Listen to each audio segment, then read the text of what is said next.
Bonsoir à toutes et à tous, et merci d'être présent malgré le match de foot à l'étage au-dessus. Présent pour cette table ronde organisée par le CODEV Toulouse Métropole sur la question du logement et du lien intergénérationnel. Alors, je suis Pierre Lefebvre, je suis le coordinateur du Conseil de développement Toulouse Métropole. Peut-être je vais prendre une minute ou deux pour vous présenter le CODEV avant de laisser la parole aux intervenants de la soirée.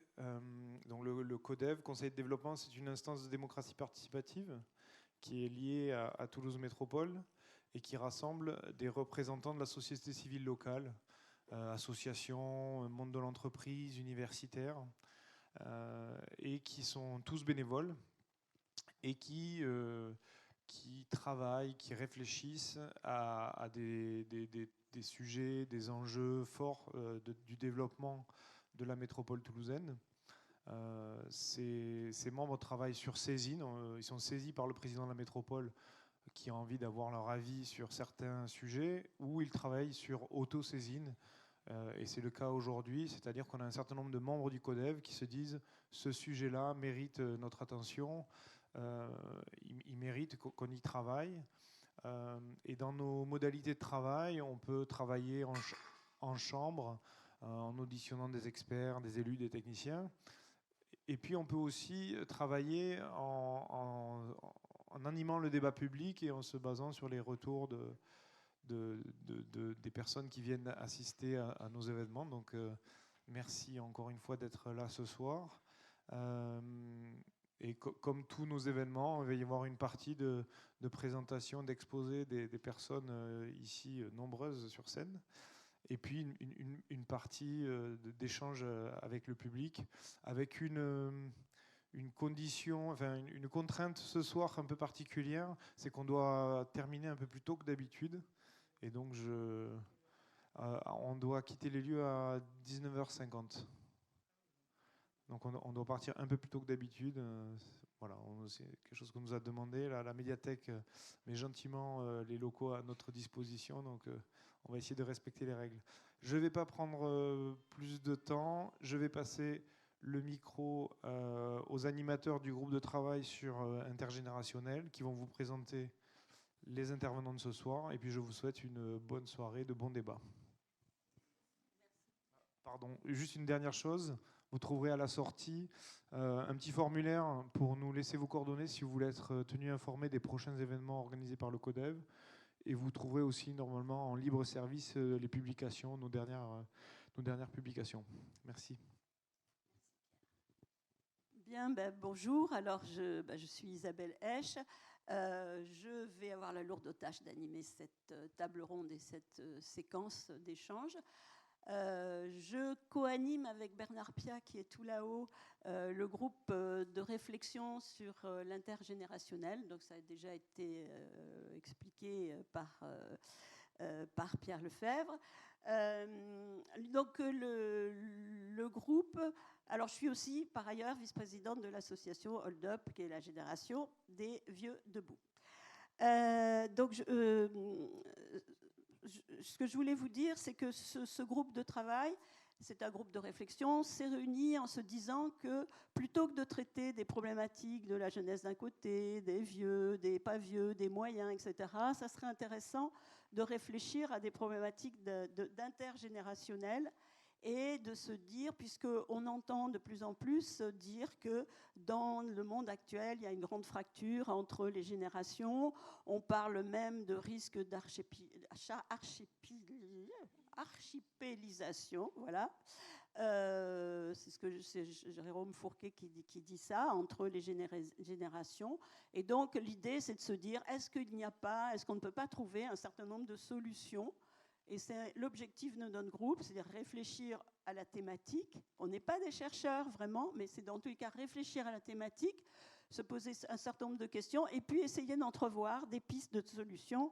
Et ce qu'on a essayé on a limité notre réflexion à 3 thèmes. D'abord, le thème de l'habitat, le thème du partage de l'espace public, parce que cette question de l'espace public, on sait que souvent, c'est source de conflits. Et puis ensuite, tout ce qui est autour de l'écologie et de l'environnement. Donc il y a plein d'autres sujets qu'on n'a pas abordés, qu'on n'abordera pas dans le groupe, mais voilà, on s'est limité à ces 3 sujets. Sur l'habitat, finalement, sachant qu'à Toulouse, il y a une belle équipe qui a travaillé sur l'habitat participatif avec une étude qui s'appelle Rhapsodia, qui a été menée en co-construction, une recherche, c'est une recherche d'ailleurs, cette recherche-action menée en co-construction entre l'Université Toulouse-Capitole et puis l'association à l'âge. On s'est dit, profitons-en pour partager ce travail, puisqu'il y a eu un grand colloque à Nantes là-dessus, et associer d'autres intervenants qui travaillent sur ces thématiques de l'habitat, alors on va dire participatif, et intergénérationnel, mais pas forcément intergénérationnel, mais nous, c'était notre sujet. Donc, on vous demande un peu d'aborder ça, mais on sait que on va parler d'autre chose. Donc, ce que je vais vous demander, c'est, on va commencer par Marina et Pascal Bourgeseau. Vous vous présentez pour, Marina représentant la fac, la chercheuse classique, on va dire, et puis Pascal Bourgeseau. Et puis dans la salle, je sais aussi qu'il y a des co-chercheurs. Donc présentez l'étude Rhapsodia et puis donnez peut-être vos premières idées, conclusions. Alors c'est difficile parce que c'est une grande étude, une grande recherche, mais donnez quelques éléments qui nous permettraient un petit peu de comprendre où on en est. Voilà. Donc Marina ou Pascal? Je vais commencer. Donc bonjour, je suis Marina Casula, je suis sociologue à l'Université Toulousain-Capitole. Donc j'ai la lourde charge de vous résumer en quelques minutes un projet qui a duré 3 ans, donc autant dire challenge impossible, mais je vais quand même essayer de m'y tenir. Et puis Pascal vous présentera aussi sa vision de la recherche qu'on a menée. Alors Rhapsodia, qu'est-ce que c'est? Donc c'est une recherche-action participative. Sodia, pourquoi? Pour solidarité, domicile et innovation dans l'âge. J'ai ma petite feuille sous les yeux parce qu'on n'a jamais réussi à retenir l'acronyme sans se tromper, donc enfin en tout cas pour ma part. Donc c'est un projet qui a duré 3 ans, qui vient officiellement de s'achever, mais là on rentre dans une autre phase de publication, de valorisation, etc. Donc c'est une recherche un peu particulière, une recherche hybride, on va dire ça comme ça, parce qu'elle a été financée par la Fondation du domicile et elle a été portée non pas par l'université, comme ça arrive souvent dans les projets de recherche, mais elle a été portée par l'association à l'âge, dont Pascal est une éminente représentante ici, puisqu'elle en est vice-présidente. Voilà, donc en fait, c'est ma chef, quoi, c'est ma commanditaire.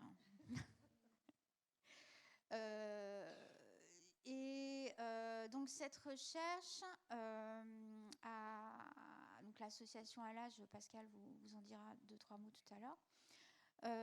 Donc c'est une recherche hybride. Pourquoi? Parce que sa particularité, c'est de mélanger, de mixer à la fois des chercheuses et des chercheurs académiques, donc en poste à l'université comme moi. Donc il y avait l'université Toulousain-Capitole, il y avait aussi plusieurs universités de l'Ouest. Voilà, donc, je ne citerai pas tout le monde, sinon j'explose le temps. Mais bon, et interdisciplinaire, ça c'est important parce que du coup on a parlé d'habitat, mais on a croisé des regards de sociologues, de géographes, urbanistes, aménagement, enfin voilà, donc un peu d'anthropologie aussi, donc de l'interdisciplinarité. Et puis la particularité, c'est surtout de donner une place importante à d'autres types de chercheuses et de chercheurs, donc qu'on appelle non académiques, donc qui étaient à la fois les co-chercheurs issus de l'association à l'âge et les co-chercheurs habitants ou futurs habitants de projets. Donc de mêler ces trois regards. Donc ça, c'est pas très commun. C'est pas forcément très facile à mettre en œuvre au quotidien et sur le long temps de la recherche. Donc voilà, ça c'est vraiment une spécificité de Rhapsodia. Donc la problématique, c'était quoi? Alors l'intergénérationnel était une des briques, mais c'était pas l'objectif premier de la recherche. c'était penser l'autonomie par l'entraide dans l'habitat.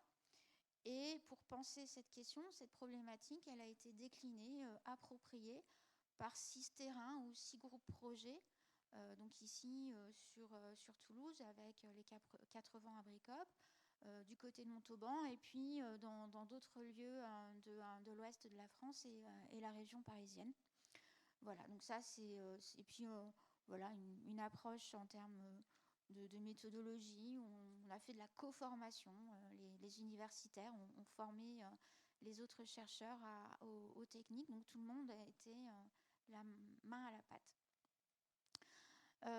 Donc l'idée de penser l'autonomie par l'entraide, ça veut dire quoi? Ça veut dire avec qui? Donc ça peut être intergénérationnel, mais pas forcément. Comment? Et puis surtout, une grande interrogation, c'est jusqu'où? Jusqu'où dans le temps, et puis jusqu'où les frontières, c'est-à-dire est-ce que c'est au niveau de l'habitat, au niveau du quartier, ou à une échelle plus large.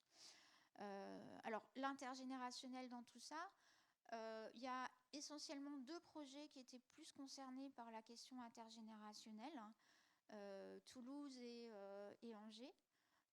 Angers parce que c'est un des premiers habitats participatifs en France qui s'est créé dans les années 80, qui a été porté par des jeunes familles qui ont vieilli dans les lieux.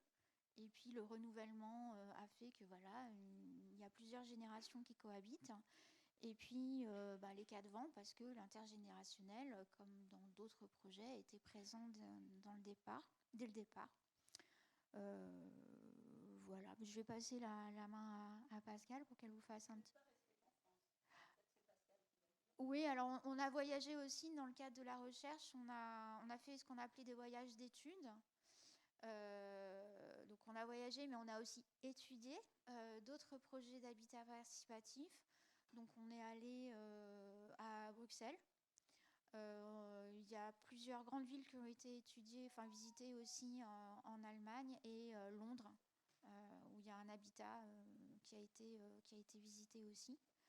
Donc l'idée, c'est d'aller voir un petit peu ce qui se fait ailleurs, comment ça se monte, les problématiques, la question du vieillissement, comment c'est traité, la question de l'entraide, etc.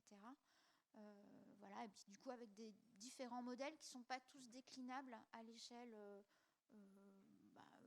française, hein, parce qu'il y a des modalités aussi qui sont un peu particulières dans les politiques publiques, dans le montage des groupes, etc. Mais bon, ça donne des perspectives intéressantes. Je vais passer la parole à Pascal.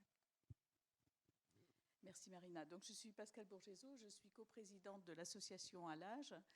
L'association À l'âge existe depuis 2014 et son but, c'est de promouvoir les innovations sociales à la croisée de l'habitat et du vieillir.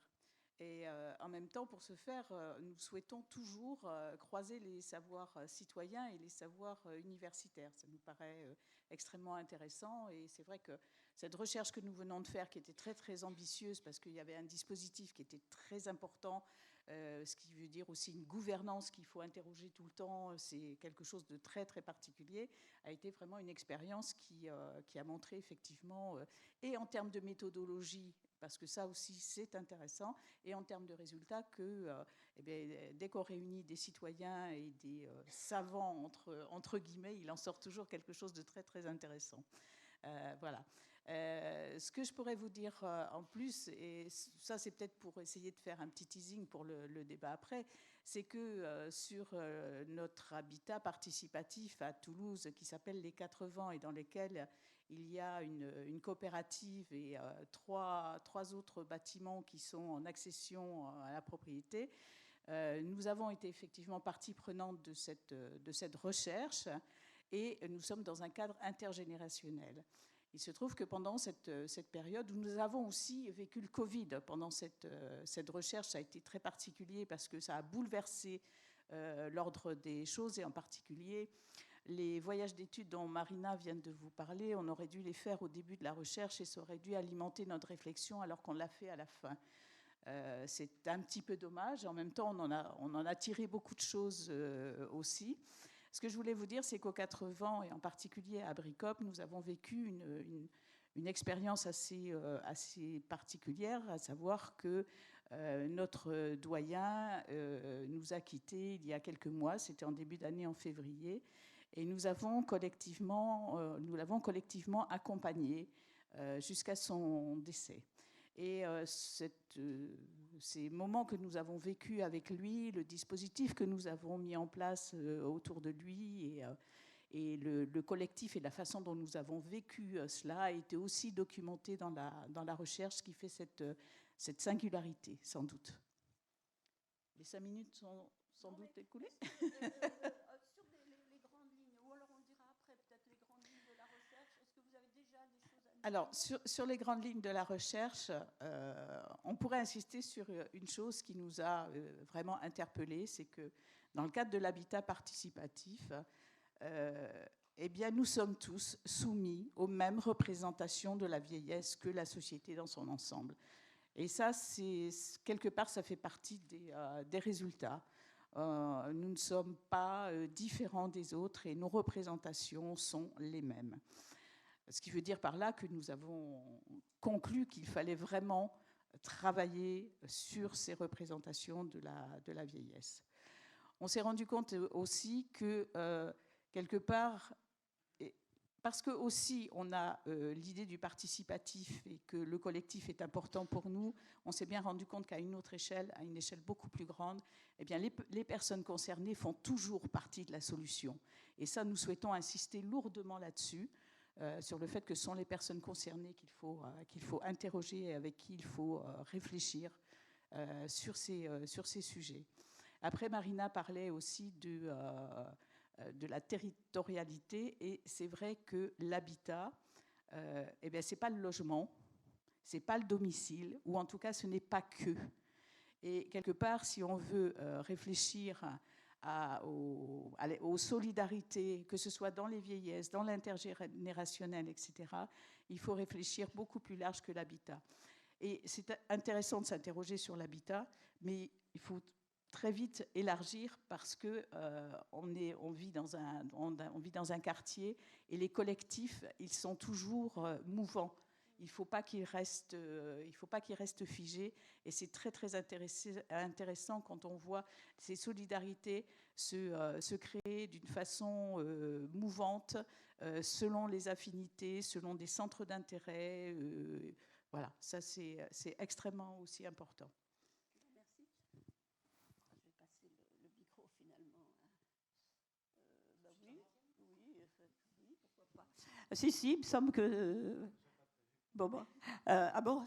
Pas prévu de parler. Si, mais pas non. Vite. Mais en fait, merci, on abordera aussi ces points-là après.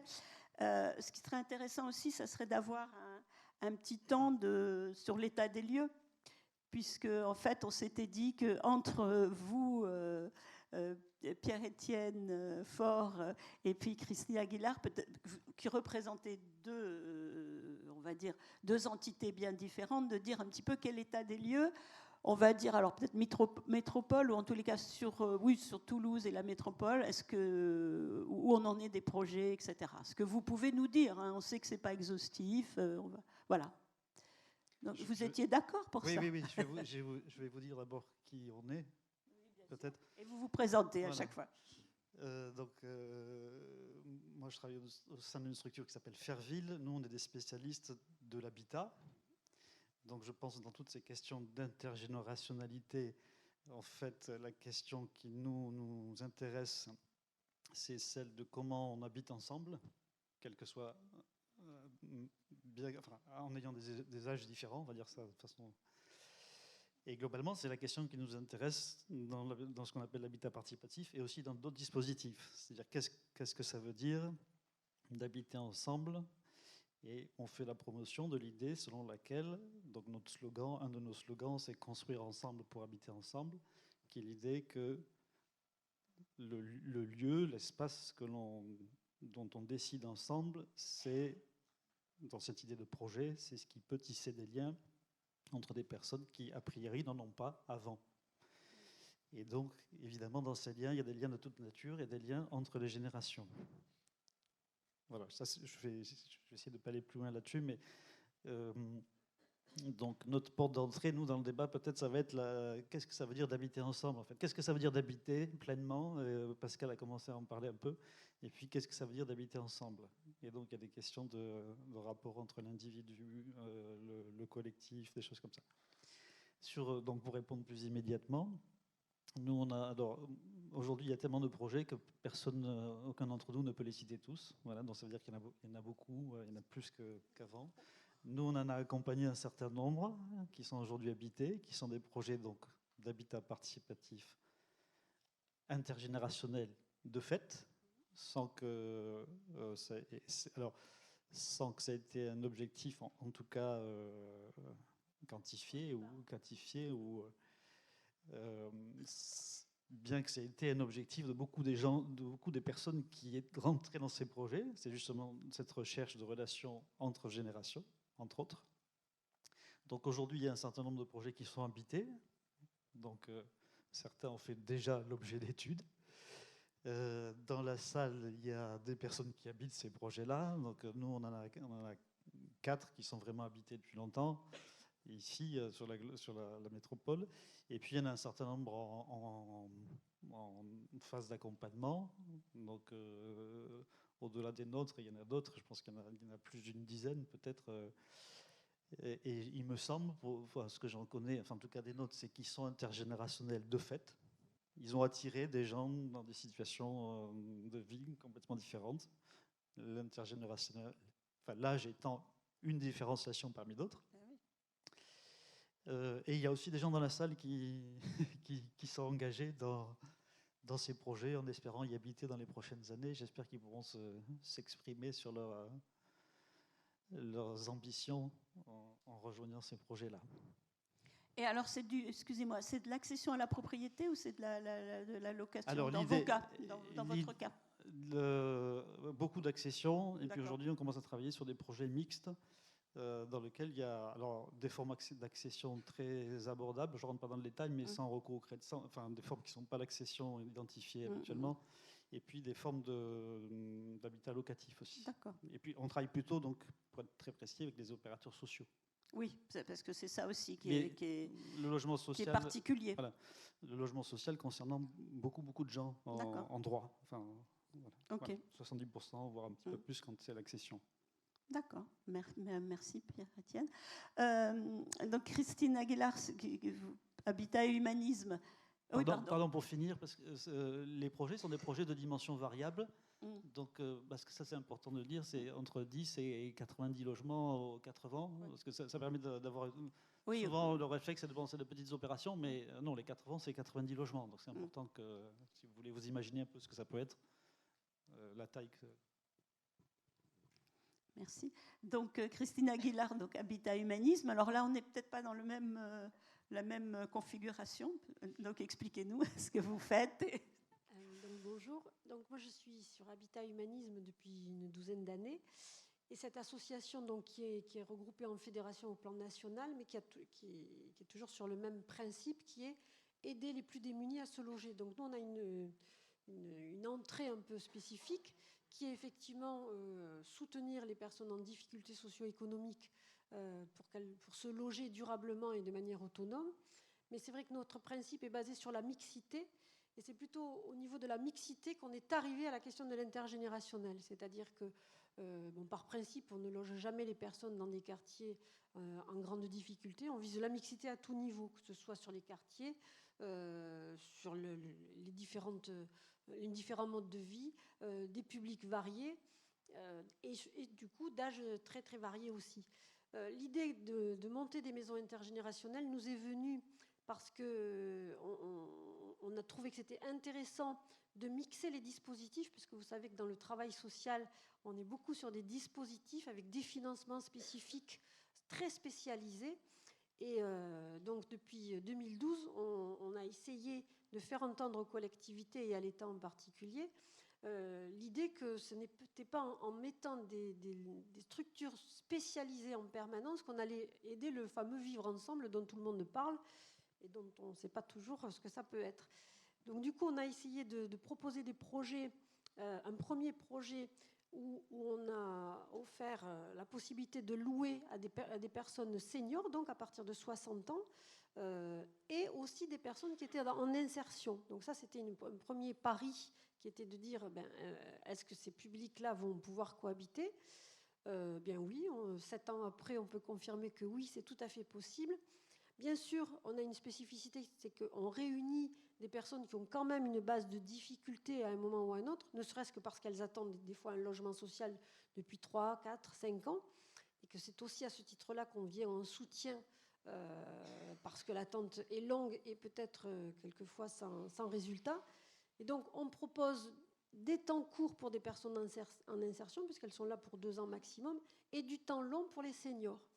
Et on s'aperçoit que c'est vraiment intéressant parce que les seniors, d'abord sont sécurisés, donc ça c'est important pour arriver à vivre un quotidien dans de bonnes conditions, mais aussi ce sont les seniors qui vont être aussi le socle de vie quotidienne, qui vont amener le vivre ensemble en termes de respect. Enfin, on a pu identifier des résultats et un impact social, puisqu'on essaie de le mesurer, parce que faire cohabiter des jeunes, des parents, des familles monoparentales essentiellement, et des personnes plus âgées, c'est s'assurer aussi d'une canalisation des énergies, d'un respect, que ce soit sur les questions de voisinage, de vivre ensemble, bien sûr, classique, sortir les poubelles. Enfin, je rentre dans des détails un peu carrés, mais en fait, c'est vraiment ça qui peut poser problème dans la cohabitation très souvent, c'est quel mode de vie commun on va pouvoir adopter, qui va faire qu'on peut se retrouver et vivre ensemble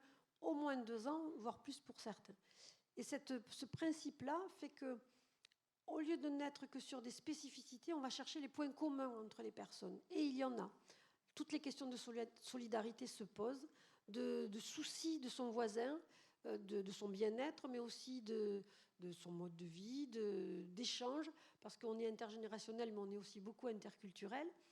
Et c'est vrai que on vérifie maintenant que c'est vraiment une formule qui est très intéressante, même dans le cadre donc, des personnes que nous logeons.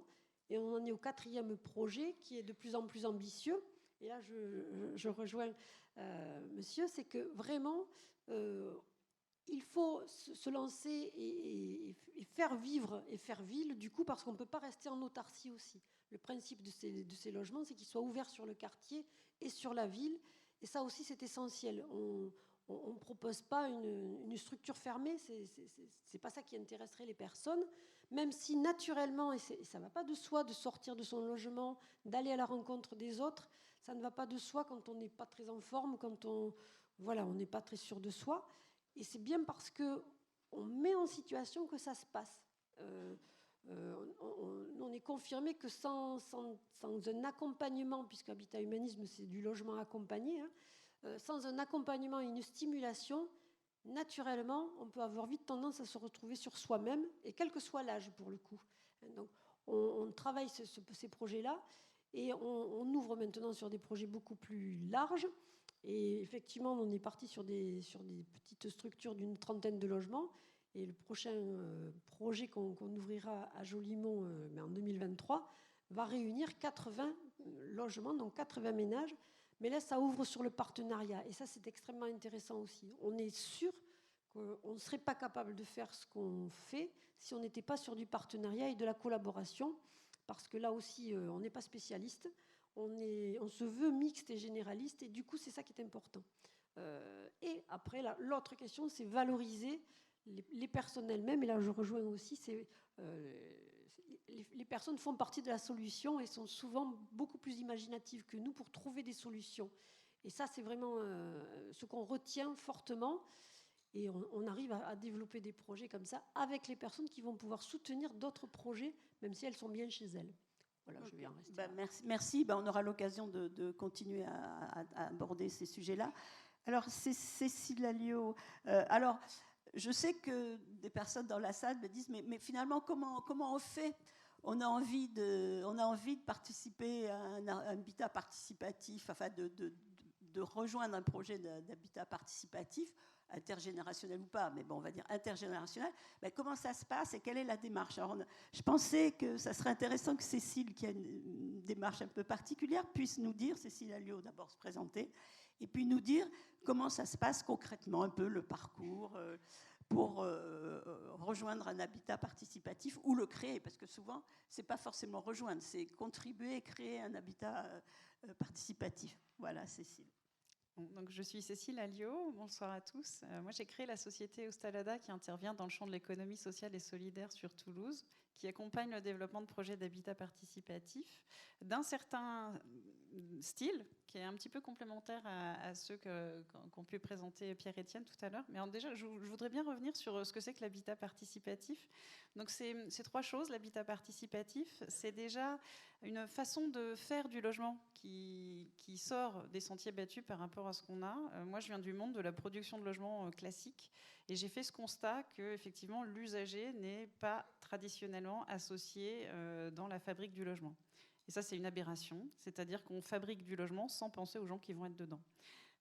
Donc l'habitat participatif, c'est une solution pour faire du logement avec les habitants. Donc ils vont participer aux phases de conception, c'est-à-dire à l'élaboration des plans, des prestations, etc. Donc ça me paraissait fondamental. La deuxième chose, c'est aussi l'habitat participatif, c'est une manière d'habiter les lieux différents où les habitants sont associés à la gestion des immeubles. Et également, c'est l'objet en lui-même qui est différent, c'est-à-dire qu'un habitat participatif, ce sont des logements qui sont individuels, dans lesquels les gens vont avoir leur intimité, plus des espaces partagés qui ne vont pas se limiter aux locaux poubelles, par exemple, on en parlait tout à l'heure, mais qui vont avoir des vraies fonctions d'usage. Donc ça peut être une chambre d'amis, une bibliothèque, un salon, un espace de rencontre. Voilà. Donc notre objectif chez Ostalada, c'est de développer ce type de projet. À la différence des projets qui sont menés par Fairville, nous, on va intervenir déjà sur du logement libre, principalement, sur du marché libre hors bailleurs sociaux, pour une raison simple, c'est que vraiment, il y a cette volonté que ce soit l'habitant en circuit court qui soit à la genèse et à la maîtrise de A à Z de son projet. Donc, il y a des contreparties à cela, c'est-à-dire qu'on va travailler principalement sur des petites granulométries, notamment inférieures à 10 logements, et également sur de la réhabilitation. Donc le concept qu'on va développer chez nous, ça va être de l'achat groupé de maisons qui sont déjà bâties, et dans lesquelles il va y avoir une structure collective qui va pouvoir porter les murs, découper les logements et mettre en place un projet de vie partagé à l'intérieur. Donc voilà, l'idée c'est vraiment de partir du besoin des habitants, des besoins individuels, et de les globaliser pour pouvoir porter ces projets collectifs. Donc chez Ostalada, on va organiser déjà la rencontre entre plusieurs porteurs de projets. C'est-à-dire que les gens qui viennent nous voir sont des individus isolés les uns des autres. On va leur permettre de se rencontrer par affinité de projet. Alors pour tout vous dire, à la base, l'intergénérationnel n'était pas forcément le sujet qui nous avait préoccupés de prime abord. Il se trouve que mon associé et moi, on est tous les deux de jeunes familles avec des problématiques de primo-accédants qui n'arrivent pas à se positionner sur le marché de l'immobilier à Toulouse compte tenu des prix. Et on s'est dit, tiens, faisons de l'achat groupé. En achetant une maison à 2 ou 3, eh bien, on devrait pouvoir rentrer sur le marché de l'immobilier. Après, l'intergénérationnel, ça vient de source. Moi, j'ai habité dans un habitat partagé précédemment, et il y avait effectivement tous les âges. Mais ce n'était pas forcément une volonté, c'est juste, voilà, c'est la réalité de la société. En fait, l'intergénérationnel, ça reflète la mixité de la société, donc toutes les tranches d'âge. Et il se trouve qu'on a été surpris de constater qu'aujourd'hui, 70% des gens qui nous contactent sont des retraités. Et d'ailleurs que parmi eux, une bonne moitié ne souhaite pas vivre avec des actifs. Donc ça peut être aussi une volonté, non pas parce qu'ils n'ont pas envie de voir des enfants, mais parce que ça permet également de mettre en place, au-delà du logement, un certain nombre de solutions, notamment de services, qui sont spécifiquement adaptés pour des questions liées à l'âge. Donc il ne faut pas négliger ça aussi. Voilà, nous, on intervient dans les 2 champs. Et sur le volet spécifiquement senior, il y a des questionnements qui se posent sur l'avancée en âge, peut-être la question de la dépendance, de la mise en place de solutions de soins à domicile ou de prévention de la perte d'autonomie qui sont vraiment spécifiques là-dessus. Et donc c'est un autre champ sur lequel nous on intervient.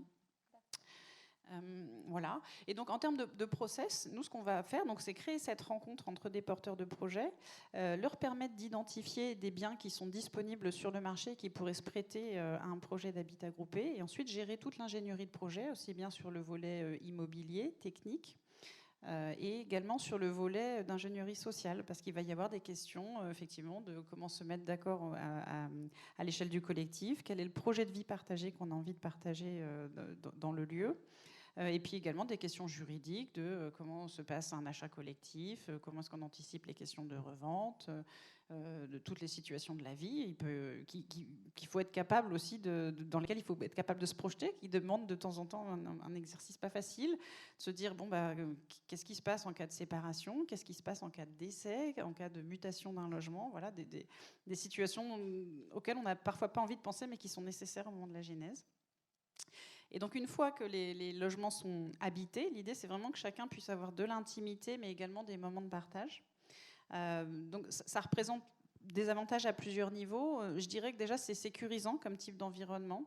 Et là pour le coup je me projette aussi bien pour des jeunes actifs comme moi j'ai pu le vivre, parce qu'avec un jeune enfant c'est sympa de se dire je peux laisser mon enfant jouer dans la cour en bas et je sais qu'il ne craint rien, que s'il tombe à vélo il y aura quelqu'un de bienveillant qui va pouvoir le prendre en charge. J'avais autour de moi, vous avez parlé tout à l'heure de la question de la fin de vie, une voisine dont le mari était très malade et qui pouvait avoir besoin d'espace de répit aussi. Et un habitat participatif, c'est aussi une solution pour pouvoir avoir un cercle de second rang, de proches aidants, de aidants d'aidants. Et ça, je pense que c'est important aussi de dire que ça peut permettre ça. C'est aussi une solution, on disait, cette différence entre habiter et loger quelque part. Dans un habitat participatif, on est vraiment chez soi, on n'est pas dans un établissement, c'est-à-dire qu'on a son intimité, on décide de qui a les clés, qui rentre. Tout le monde ne rentre pas comme dans un moulin, comme dans un établissement. On est avec ses repères, ses meubles, sa déco. Et ça, c'est important aussi pour se sentir vraiment chez soi. Et aussi, pour parler de la question de l'intergénérationnel, il y a cette question d'avoir tous un rôle actif.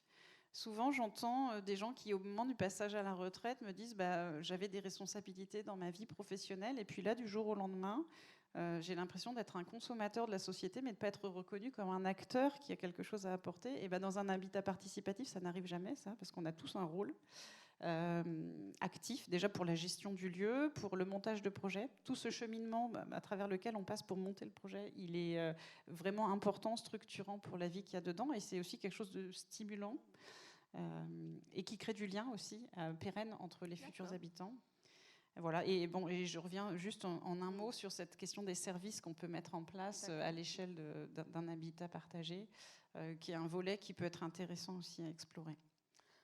Merci Cécile. Alors, pour vous, ça doit être différent en fait l'approche, parce que là, vous partez d'un besoin de personnes qui ont envie de se projeter dans ce type d'habitat. Vous, ça va être plutôt, vous allez avoir un projet d'un bailleur social et vous recherchez du monde, ou je me plante? Non, c'est pas ça, je me plante. Bon. Si j'ai le droit de le dire, oui. Ouais, j'ai le droit. Non, c'est la même chose. C'est les moyens qui sont mobilisés qui ne sont pas les mêmes. Okay. C'est-à-dire que l'enjeu, c'est une transformation de la posture des opérateurs immobiliers classiques. Ce qu'il leur est proposé, c'est de construire pour des vrais gens. Et pour répondre aux besoins que les gens identifient eux-mêmes. C'est le même dispositif, c'est la même attitude, avec les mêmes bénéfices à en tirer. Mais c'est le montage qui n'est pas le même. Le montage n'est pas le même, d'accord. Voilà, enfin, non, c'est la même mécanique, en quelque sorte. Ok. Par contre, vous avez des bailleurs sociaux, etc. On n'est plus forcément dans la même approche. J'essaye de comprendre, mais on aura un débat dans c'est la même approche dans la mesure où il s'agit complémentaire, oui. C'est la même approche dans la mesure où il s'agit de rassembler des gens, de leur proposer d'habiter un lieu alors qu'il est parfois déjà identifié. Donc ces gens-là se rassemblent sur l'idée que oui, ils vont habiter ensemble le lieu qui leur est proposé. Il y a un cadre économique, temporel qui est proposé par l'opérateur qui prend les risques. En fait, la différence, c'est que avec un opérateur, c'est l'opérateur qui prend les risques, qui entreprend les démarches financières. Donc, il y a moins de prise de risque, on va dire, de la personne, parce que de toute façon, on a affaire à des personnes qui ont moins de capacité à prendre des risques, puisqu'elles sont éligibles à l'accession sociale, donc avec moins de moyens. Et ensuite, ces personnes-là sont en situation de dire ce qu'elles veulent individuellement, mon logement, dire ce qu'elles veulent collectivement, donc participer à un projet, enfin à l'élaboration d'un projet d'habitat partagé ou de vie, on pourrait dire partagé, dans ce lieu qui est identifié. Et ensuite, l'opérateur, alors je ne vous cache pas, ça a été toute une aventure pour mettre des opérateurs dans cette posture. Aujourd'hui, ça devient, on sait faire, il y a différents opérateurs qui acceptent de jouer de ce jeu-là. Donc, et l'opérateur est engagé, à partir du moment où il accepte cette aventure, de construire, de mettre ses compétences techniques, ses moyens d'ingénierie financière, pour construire pour des gens identifiés qui ont dit ce qu'ils voulaient pour eux. Voilà. Et les architectes, petite question, ils sont dans le coup. Je sais que vous êtes architecte, donc je... Alors, oui, on vient de... Moi, je suis architecte, mais on n'est pas les architectes des opérations, oui, sauf exception. Oui. Et oui, il faut que tout le monde soit dans le coup. Ouais. Et il faut que tout le monde accepte de collaborer et de mettre sa compétence propre au service de ce projet qui est finalement porté par des habitants et forcément un peu partagé aussi par l'opérateur.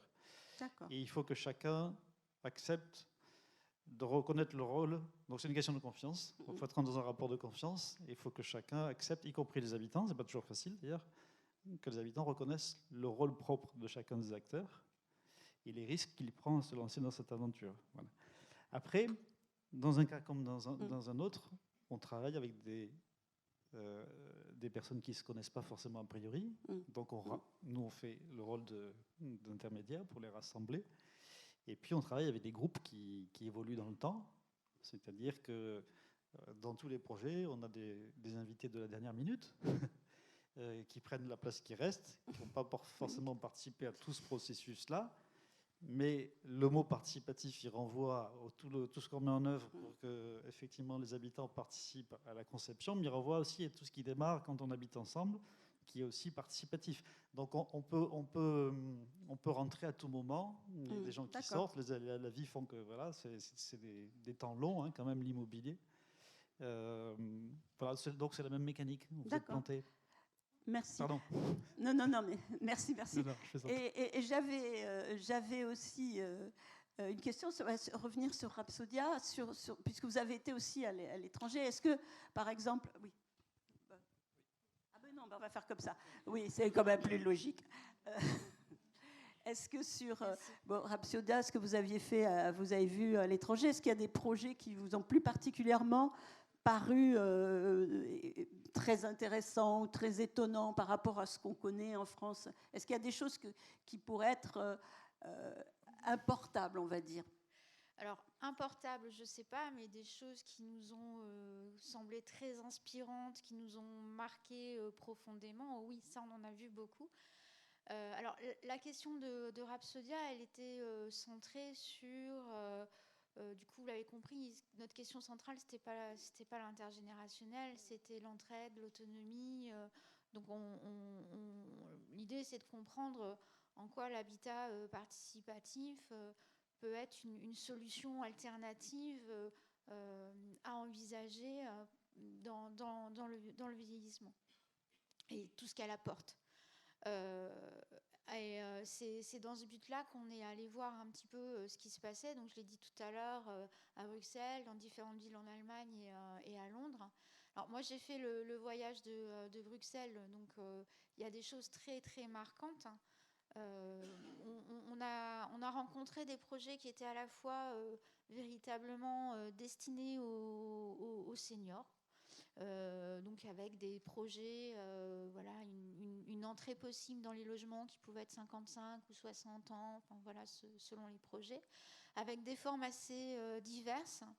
On a visité du béguinage, donc plutôt s'adressant à des populations seules, pas très riches, et donc voilà, proposant une solution d'habitat participatif aussi, parce que du coup avec des réunions sur comment on gère le lieu.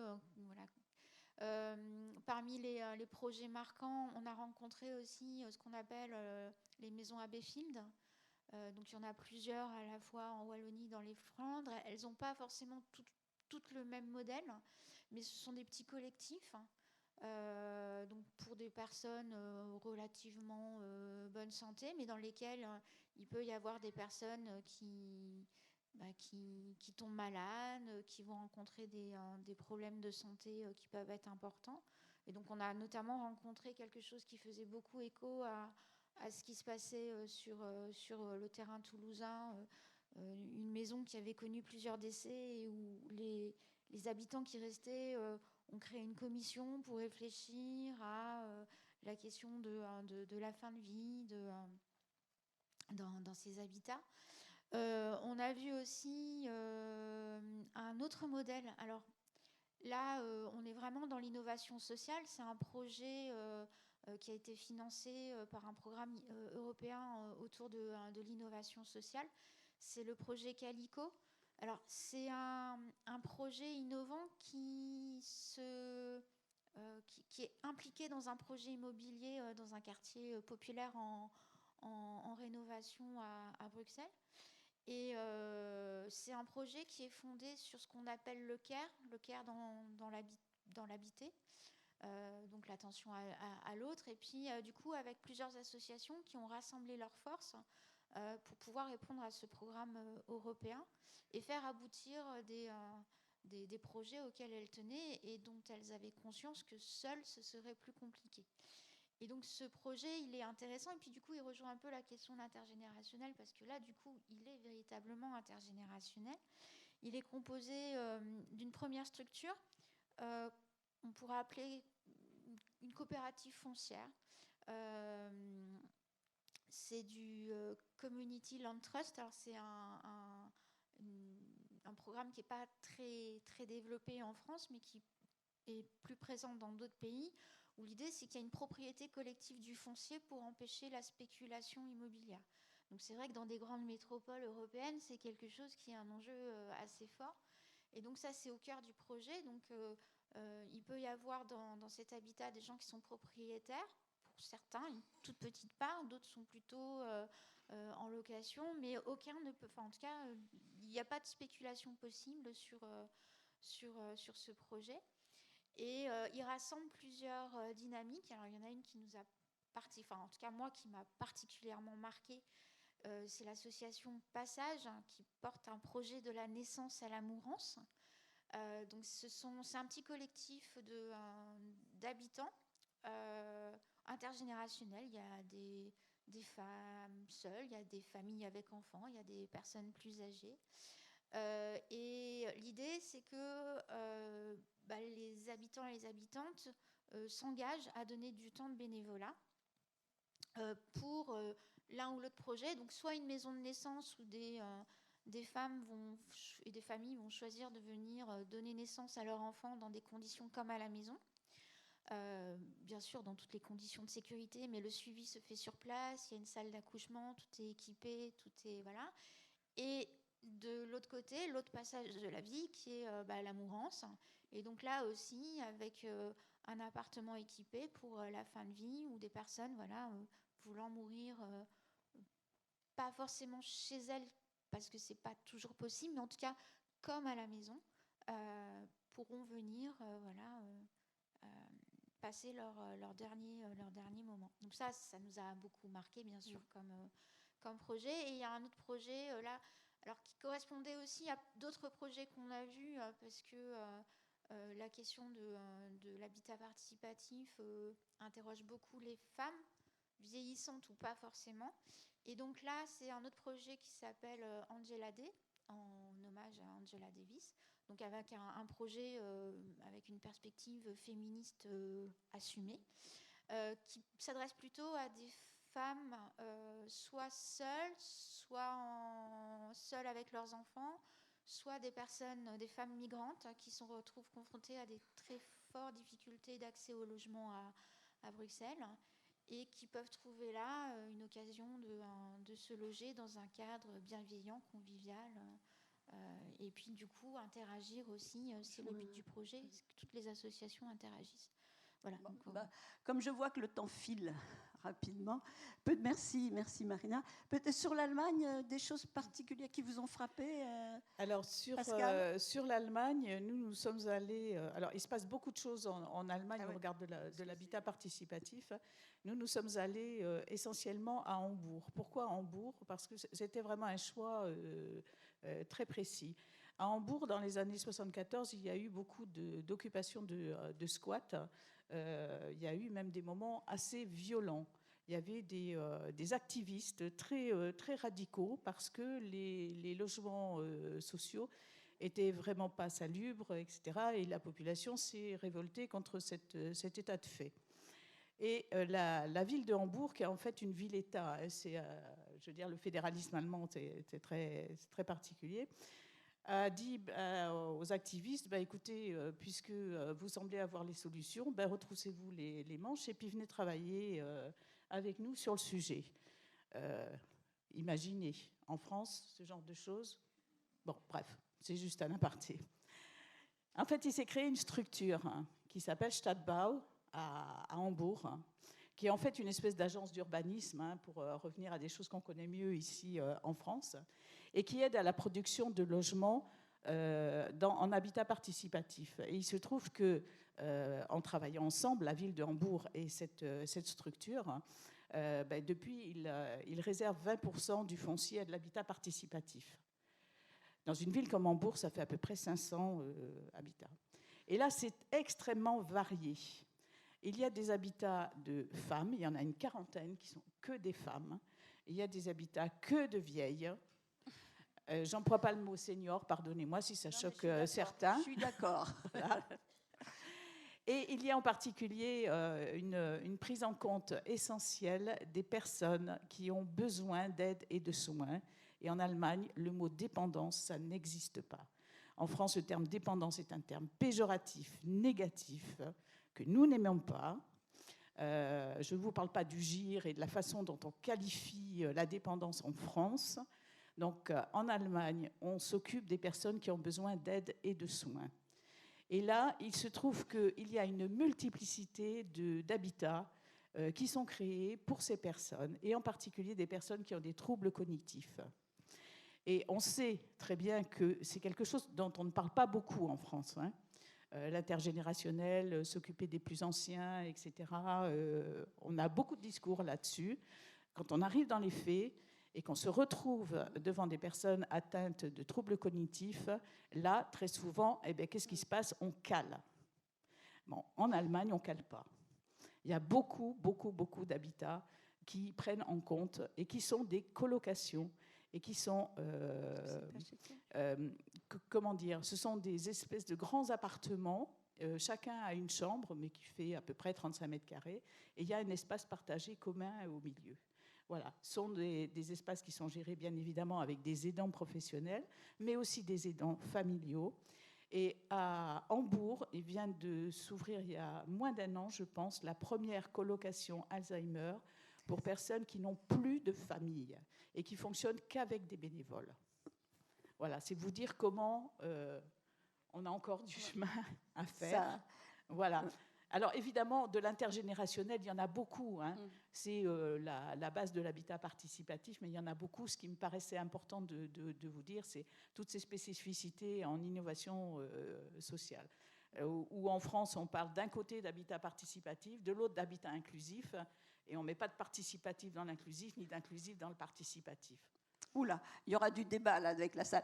Bon, juste, mais oui, c'est ça. Je vois que. Alors, juste peut-être avant de passer, non pas de terminer, mais passer la parole à la salle pour des questions-réponses, puisqu'on doit sortir tôt. Tout ce qui est point de vigilance, ça serait intéressant que vous nous donniez vos pas conseils. Pascal, vous m'avez dit pas de conseils. Ah, non. Mais au moins, quels sont les points de vigilance ou à avoir en tête par rapport à ce type de projet. Et puis, on passera la parole à la salle pour savoir si l'habitat intergénérationnel, c'est un effet de mode ou si c'est une réelle solution. Donc, ça sera en débat avec vous tous. Qui veut faire ce point sur les vigilances ou sur les limites? Et après, on passe la parole. Je veux bien rebondir sur ce qui vient d'être dit sur les troubles neurodégénératifs, parce qu'effectivement, c'est une question qui revient régulièrement. J'ai pour exemple, là, dans mon entourage proche, un habitat participatif à Lille qui me faisait part, il y a encore un mois, d'un résident atteint d'Alzheimer qui s'était perdu, échappé de la résidence pour la 3e fois dans le mois, et dont les voisins ne savaient plus comment réagir. Et malheureusement, c'est une réalité. Et la question que se posaient ces voisins, c'était de se dire jusqu'où va notre rôle, où est-ce qu'en termes de proches aidants, on doit s'arrêter, et à partir de quand est-ce qu'on doit se rendre compte qu'on n'est pas en capacité de répondre aux besoins de cette personne. Et ça, c'est des situations qui arrivent assez classiquement dans des habitats participatifs. Je pense qu'il y a un premier sujet là-dedans, déjà, c'est d'avoir anticipé ces solutions et d'être clair dès le départ sur jusqu'où va le rôle de l'entourage en termes d'aidance. On parlait d'aidants professionnels. Bon, là, c'est le choix qu'ils ont pris.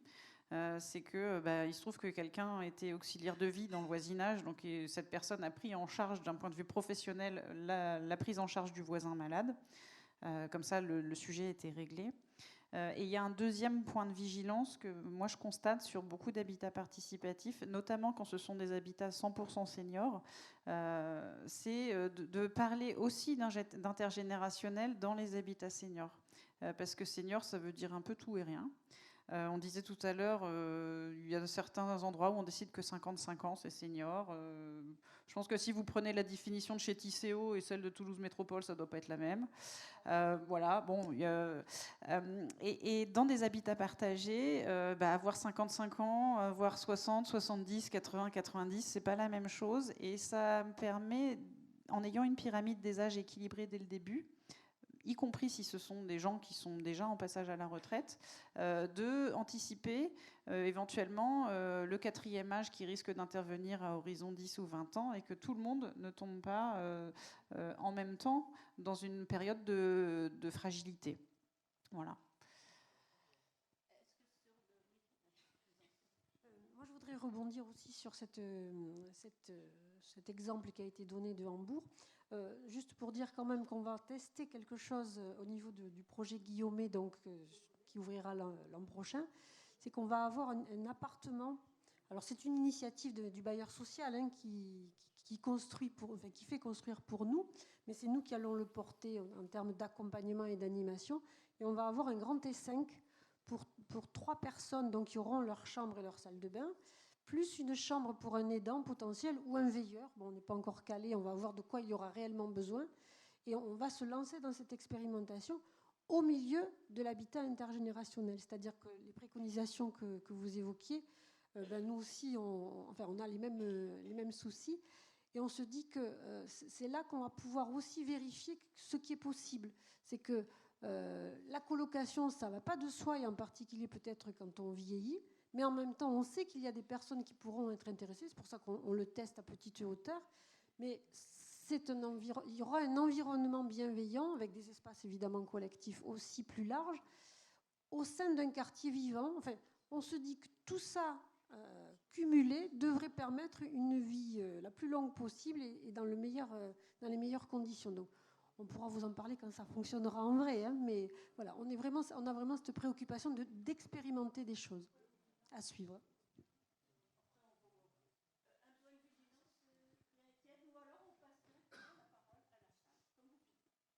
Oui, on n'a pas suffisamment discuté pour que j'arrive à identifier les points de vigilance.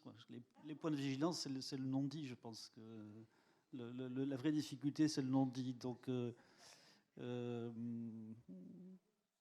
autant dans l'élaboration, quand je m'imagine après dans la vie collective, si on ne s'est pas dit qu'on comptait les uns sur les autres sur tel ou tel sujet, c'est difficile de reprocher à ses voisins de ne pas vous aider si vous ne leur avez pas signifié que vous avez besoin d'aide.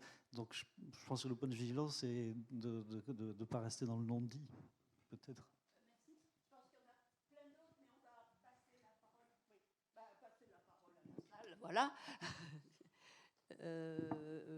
qui veut réagir, poser des questions, peut-être des précisions? On a fait un rapide tour de piste, sachant que comme on doit partir vite, il est 19h je crois. Allez-y, et comme ça vous répondez en fonction des...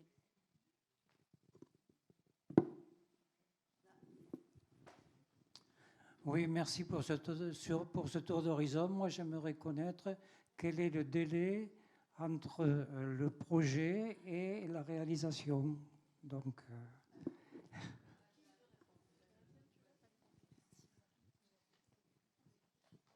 ça dépend du moment où vous vous intéressez au projet, mais c'est la durée d'un projet immobilier.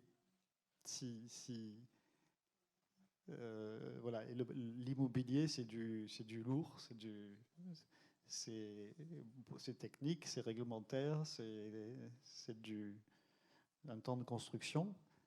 Donc forcément, c'est un temps un peu long. Il y a une vraie difficulté d'ailleurs à anticiper sur sa situation quand on se lance dans un projet très en amont sur quelle sera ma situation quand je voudrais habiter. Mais c'est valable pour des familles qui ont des enfants ou qui n'en ont pas encore et qui vont peut-être en avoir. Enfin, donc là, il y a une vraie difficulté temporelle dans tous les cas. Mais encore une fois, tous les gens qui habitent aujourd'hui ces projets-là n'ont pas participé à toute l'aventure. Donc pour certains d'entre eux, c'est allé beaucoup plus vite parce qu'ils sont arrivés un peu au dernier moment, parce qu'il y avait cette opportunité. Voilà. Et après, c'est aussi du temps, pardon, la question du temps, c'est aussi du temps. Maintenant, avec l'expérience, on prend conscience que, en fait, l'enjeu, c'est quoi? C'est de tirer le maximum de bénéfices de la dimension collective de l'habitat pour que chacun vive mieux. Et ça, il y a beaucoup, beaucoup de bénéfices, mais il y a quand même un peu de travail. C'est-à-dire, mais c'est comme toute action collective. Ça demande un peu de travail avant et du travail pendant. Et il faut que et je crois que les bénéfices sont bien supérieurs à la charge de travail. Voilà, simplement. Donc ça, c'est une autre dimension du temps.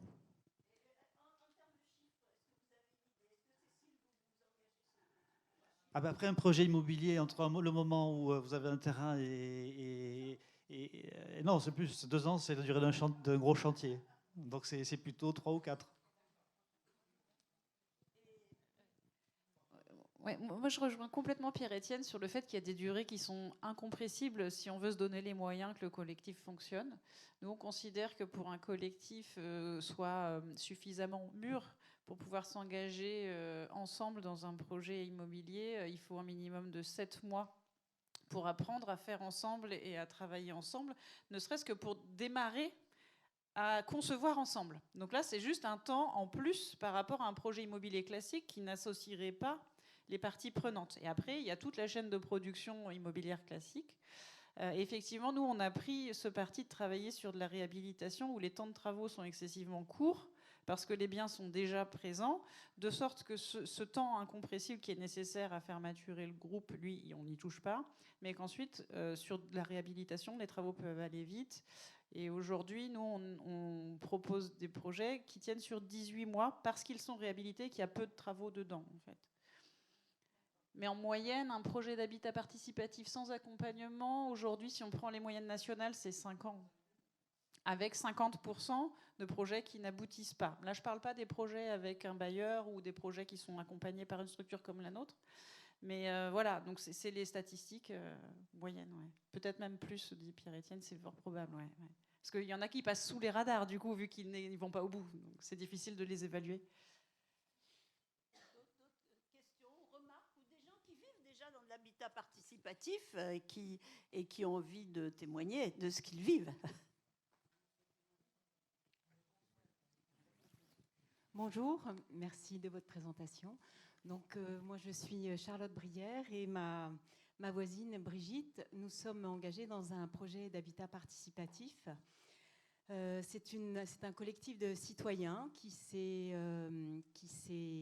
a démarré, qui s'est monté en association depuis 2016 à peu près. En fait, l'association a été créée en 2016 autour d'un projet d'habitat participatif intergénérationnel.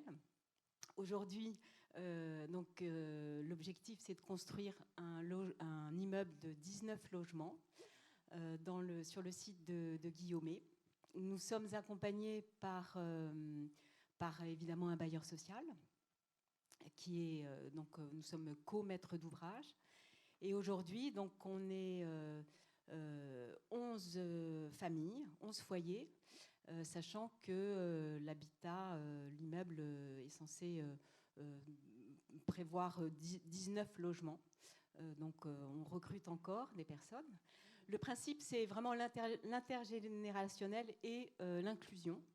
On voulait au départ, en tout cas, ce qui a été imaginé par le collectif d'habitants, qui est vraiment à l'initiative du projet.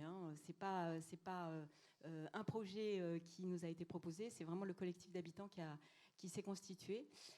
C'est vraiment d'être le reflet de la société au niveau de l'habitat participatif, donc avec toutes les catégories répertoriées par l'INSEE, en termes de parité homme-femme, en termes d'âge, et également d'inclusion, puisque nous souhaitons aussi accueillir des personnes en situation de handicap.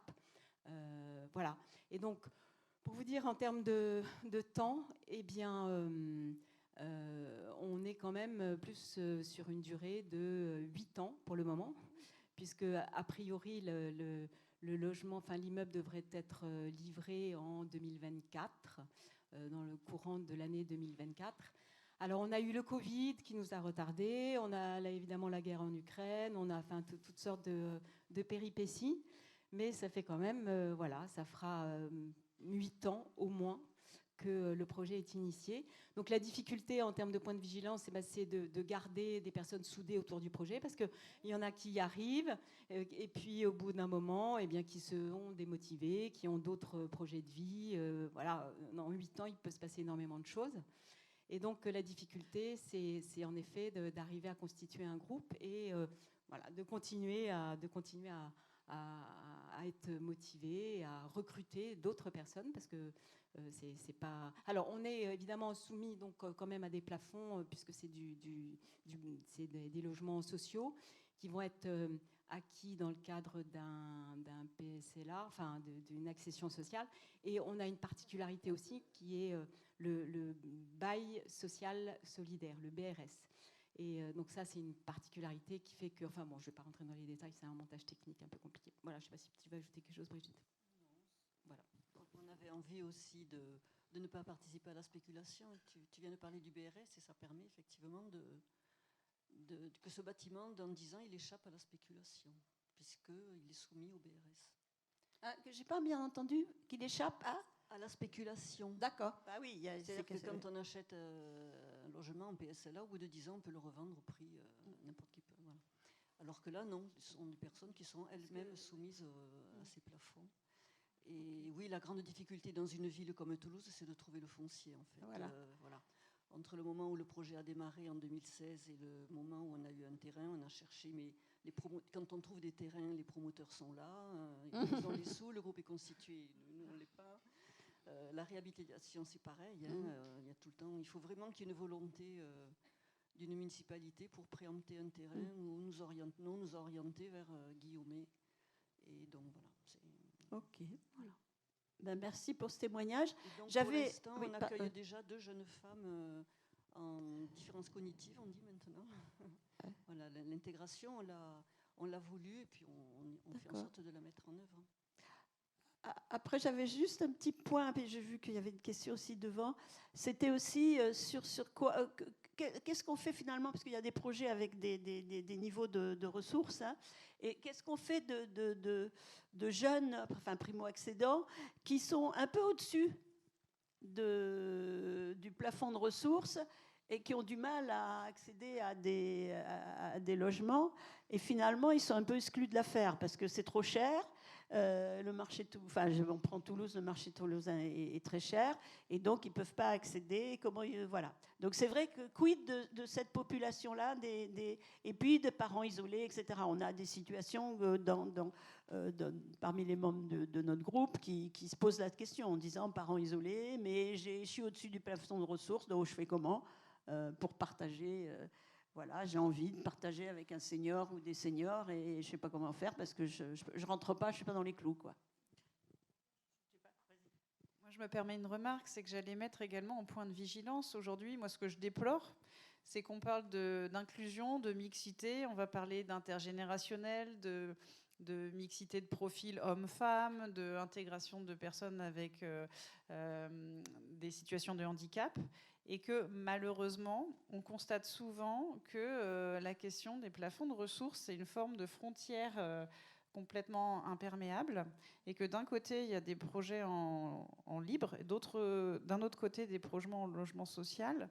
Il peut arriver que des bailleurs sociaux commercialisent un peu de logement libre, mais la difficulté, c'est qu'ils ne sont pas soumis au même niveau de TVA. Donc aujourd'hui, quand on fait de l'accession sociale à la propriété, on a un logement avec un taux de TVA à 5,5, alors que dans le secteur libre, sur du neuf, on est à 20%. Ce qui fait que si un bailleur social, dans une opération, même s'il a la possibilité de commercialiser une partie des logements en logement libre pour avoir cette forme de mixité sociale, eh ben, il va y avoir un effet de seuil sur les prix de vente qui est considérable, parce qu'il y a déjà 15%, ne serait-ce que sur la TVA. Et en règle générale, quand on est dans des ZAC, donc dans des quartiers neufs, en plus, le prix du foncier n'est pas vendu au même prix. Ça va en général du simple au double entre le coût du terrain vendu pour faire du logement social et le coût du terrain vendu pour faire un logement accession. Ce qui fait qu'au final, on se retrouve avec des prix de sortie qui varient de souvent 1 000 € par mètre carré et qui deviennent du coup repoussoirs pour des familles qui seraient du coup sur le secteur du libre. Et c'est dommage, parce que je suis complètement d'accord avec vous que ça mériterait qu'il y ait plus de mixité au sein des programmes. Mais il y a encore du boulot là-dessus.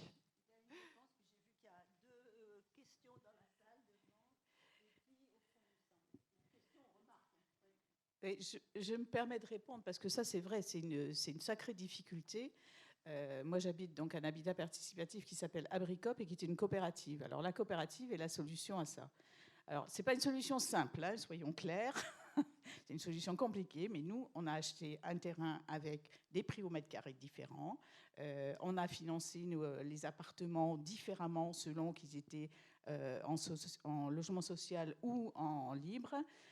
C'est la coopérative qui est une entité en elle-même qui fait l'opération. Et nous, habitants de cette coopérative, nous sommes actionnaires de la coopérative. Et nous payons un loyer à la coopérative. Voilà. Donc, effectivement, c'est compliqué comme dispositif, mais c'est faisable aussi. Et pour rajouter quelque chose, il se trouve que nous avons, nous, un dispositif qui est un petit peu particulier. Je crois que nous sommes les seuls en France en coopérative à le faire. C'est que nos redevances sont calculées, bien évidemment, par rapport au nombre de mètres carrés de nos logements. Ça, c'est tout à fait logique.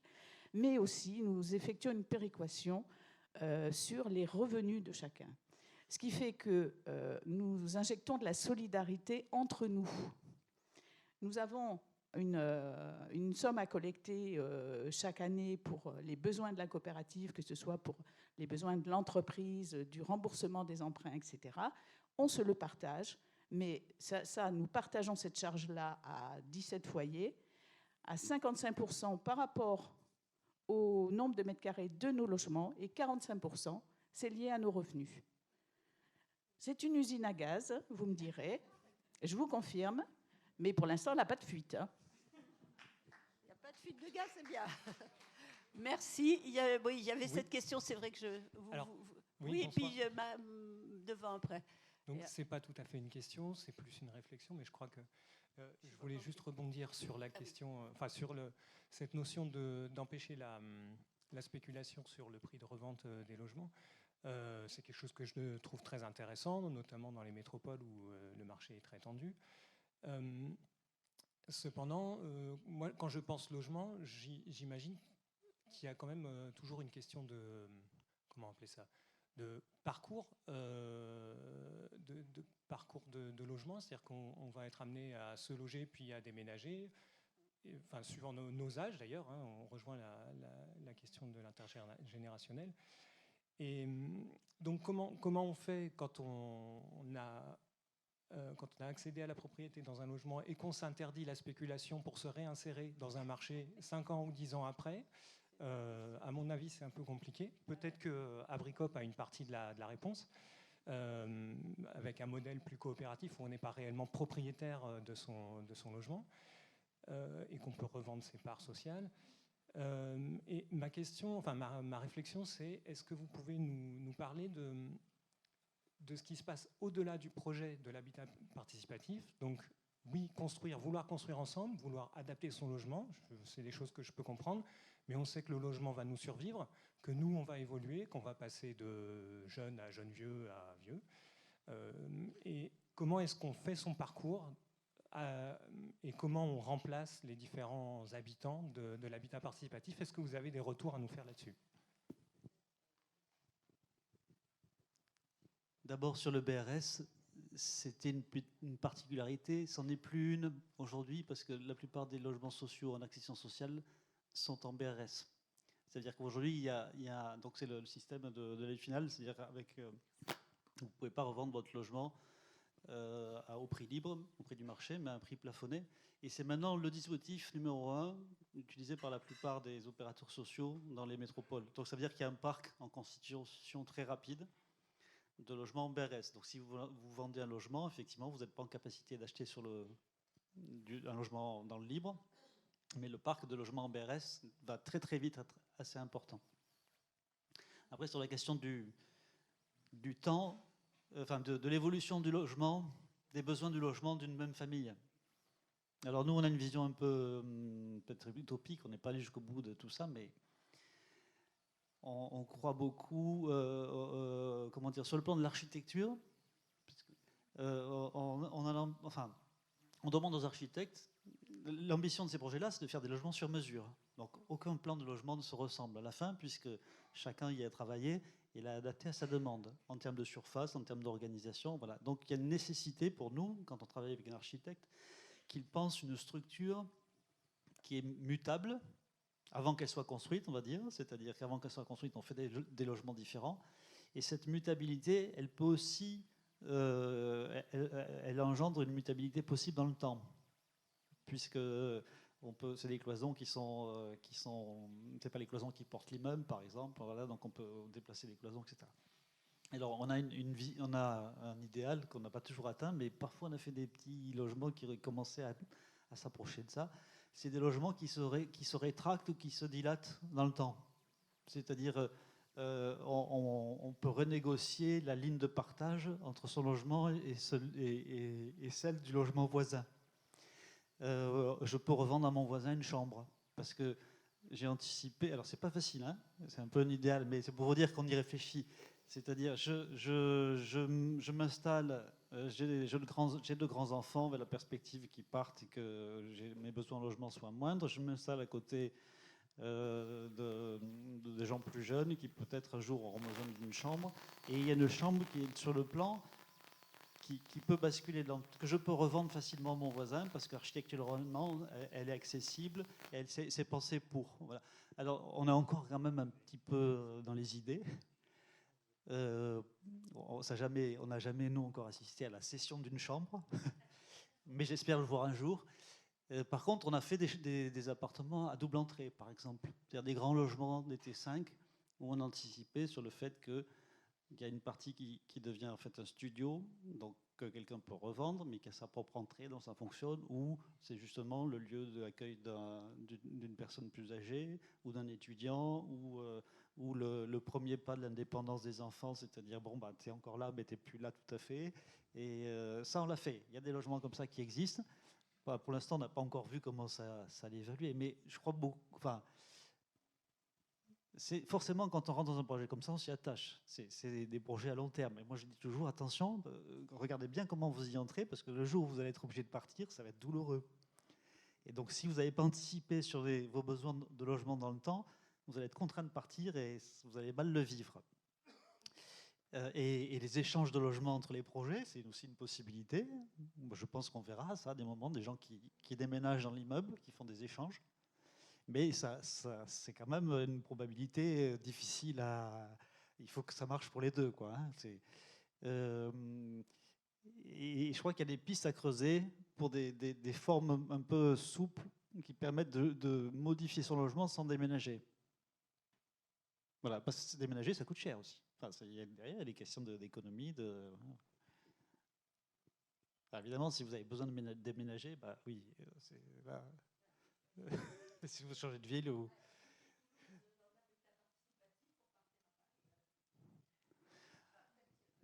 Après, j'avais des réponses sur la question de la mixité en termes de mode de financement. Quand même, on arrive aujourd'hui à trouver des formes hybrides. Il y a des promoteurs immobiliers qui s'intéressent au participatif. Nous, on travaille sur un projet où il y a, dans une même opération, et on va mélanger les logements, il y a un promoteur immobilier privé qui construit, mais qui va revendre la moitié des logements qu'il construit à un bailleur social. Donc on va avoir des locataires HLM et des gens qui vont acheter à un prix, qui ne sont pas des gens sous plafond, et qui vont acheter, et les logements vont être mélangés. C'est-à-dire qu'il n'y aura pas l'immeuble libre et l'immeuble locatif. Donc quand on arrive, on ne saura pas lequel est le... Et puis, il y a entre l'accession sociale et le libre, il y a des possibilités. Je vais faire un peu de publicité. Si vous allez, pour compléter ce que disait Cécile, si vous achetez alors, il y a l'accession sociale, il y a le libre, mais entre les deux, il y a le prix maîtrisé ou prix sous plafond. Vous êtes sous un plafond, mais qui commence à être quand même assez haut. Non, c'est pas... Oui, ouais. Et si vous venez à Ampalo, donc c'est un quartier où il y a des aides supplémentaires pour que des gens y aillent s'installer. Quand vous êtes en libre, vous payez avec une TVA réduite. On a un projet en Palo en ce moment. Il y avait, oui, une question devant, une remarque. Moi, c'est... Alors, regarde l'heure, qu'on ne nous donne pas des coups de pied. 19h24, on a le temps encore. Donc, vous inquiétez pas, vous pourrez. Je peux parler? Voilà. Vas-y. Bon, bonsoir à tous. Donc, je représente l'association Égrégore, qui est une jeune association. Et nous avons une problématique, c'est que nous sommes tous, nous avons dépassé 70 ans et que nous appréhendons et surtout le fait de se retrouver à EHPAD. Donc si nous ne réagissons pas tout de suite, tant que nous sommes encore de jeunes vieux, cette aventure du vieillir, nous avons envie d'y penser et de la construire sans aucune aide, parce que il faut que nous allions vite. J'entendais les délais de plus de 5 ans, 6 ans. Voilà, le temps est court quand on a dépassé 70 ans.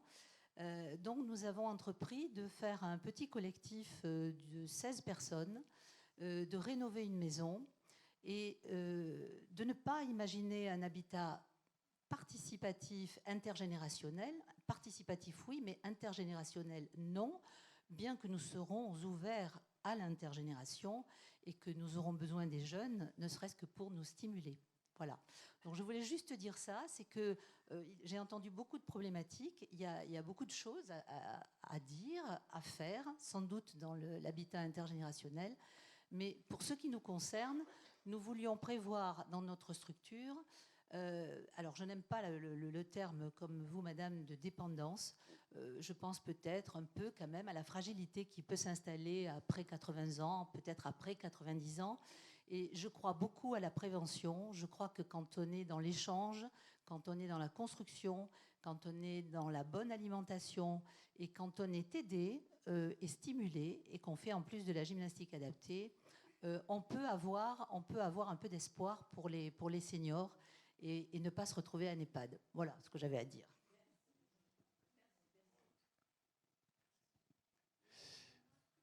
Oui, en haut, dans le fond de la classe, c'est pour ça qu'on voit moins bien notre main se lever.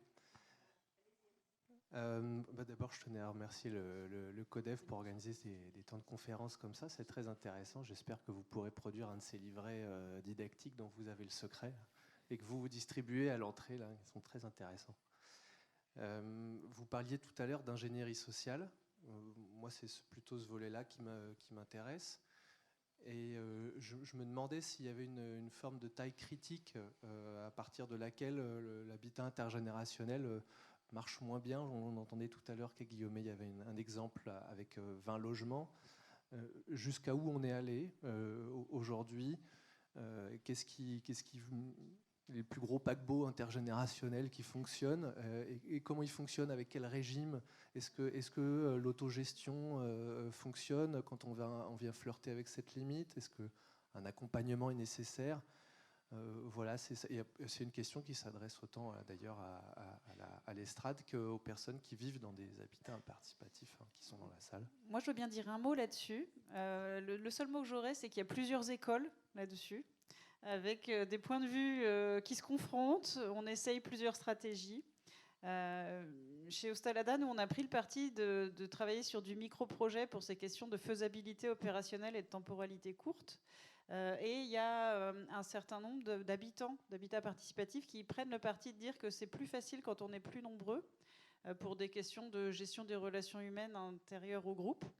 Je pense que ça dépend de tellement de paramètres que tout peut s'expérimenter. Mais ça sera intéressant d'avoir vos points de vue aussi. Moi, je voudrais vous livrer l'expérience d'un bailleur social qui a mis en place des résidences intergénérationnelles très simples. Et le constat qu'ils ont fait, c'est Patrimoine pour les citer, c'est que c'était plutôt les seniors qui portaient la vie collective, contrairement à ce qu'on pourrait imaginer comme ça dans les représentations, et que les familles pouvaient bénéficier de cette vie collective, mais n'étaient pas forcément porteuses parce qu'elles ont leur mode de vie, elles ont leurs contraintes, les enfants. Et finalement, ce ne sont pas les familles classiques et les plus jeunes qui portent la dynamique, mais plutôt les seniors qui, eux, d'abord ont une vraie volonté, ont aussi plus de temps. Et finalement, alors qu'ils ont construit un espace de vie collective en rez-de-chaussée, donc qui est à libre utilisation, ce sont les seniors qui se montent même en association et qui font vivre l'ensemble de la maison à un rythme qui correspond à l'ensemble des habitants. Et ils se sont donnés comme repère, finalement, 2/3 de seniors, 1/3 de logements familiaux, c'était plutôt ça qui était porteur. Je ne veux pas trop parler à leur place, mais ça donne des choses intéressantes. C'est une maison intergénérationnelle, notamment, qui est à Saint-Orens, et que j'ai visitée, et qui, effectivement, fait plutôt envie. Voilà ce que je peux dire. De toute façon, on sait bien que ce sont les retraités qui font vivre le mouvement associatif en France. Il y a des chiffres là-dessus. Donc, voilà. Donc, il n'y a pas de raison que dans l'habitat, ce ne soit pas la même chose. Oui, pour aller dans le sens de Cécile, chaque projet est une histoire particulière. C'est vrai que nous, on aurait plutôt tendance à militer pour des projets un peu importants. Derrière, il y a aussi des questions d'économie, c'est-à-dire mutualiser des espaces, mobiliser de l'ingénierie sociale. À un moment, il faut que ça soit sur des projets de capacité de porter ça. Donc, plus les projets sont petits, plus c'est difficile de mutualiser. Ensuite, je pense qu'il ne faut pas regarder les projets comme des blocs, des entités. Je pense qu'un projet important de 90 logements, ça peut être l'addition de trois groupes humains plus réduits, c'est-à-dire il y a des cages d'escalier, des ascenseurs autour desquels se développent des solidarités plus fortes, et puis ça n'empêche pas qu'il y ait des biens communs, et puis on peut imaginer des solidarités entre immeubles dans un quartier, des choses partagées par différents. Donc je pense qu'il y a à imaginer des échelles de partage et identifier des biens communs ou des services communs à toute l'échelle de la ville, en fait. Et c'est ce qui se passe dans des tas de dynamiques dans le champ de l'agriculture, des savoirs, des pratiques culturelles. Voilà, donc même si un projet est important de l'extérieur, finalement, à l'intérieur, il y a certainement des groupes humains un peu différenciés, des dynamiques à d'autres échelles.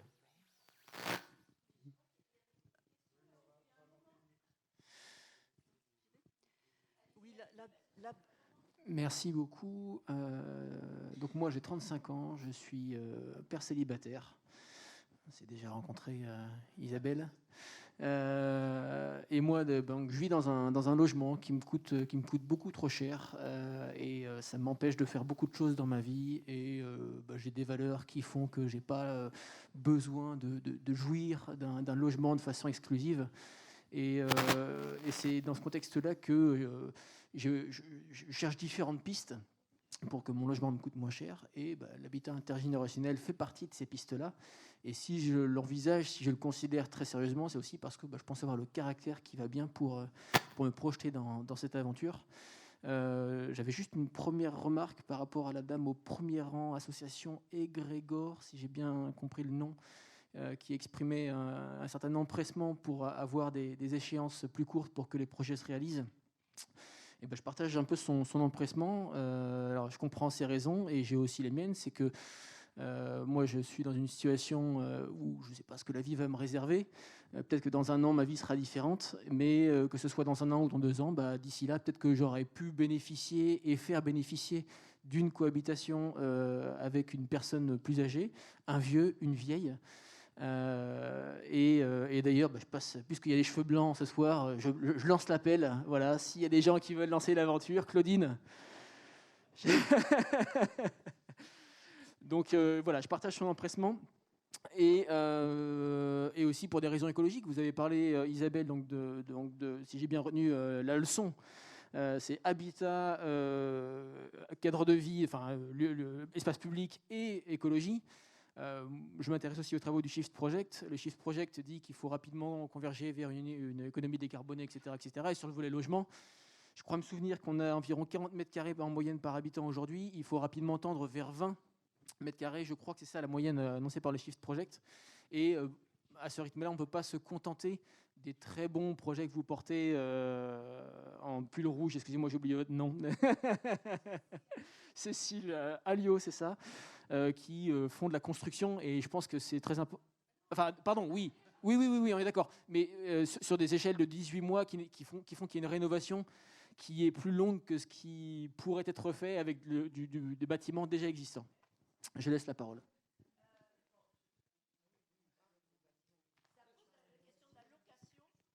Moi, je me permets juste une chose sur le partage de logements, notamment intergénérationnel avec des seniors. C'est qu'aujourd'hui, vous parliez de la surface utilisée par personne dans les logements. Et en fait, si on fait un état des lieux, par exemple sur Toulouse Métropole, 55% des maisons sont occupées par un senior seul.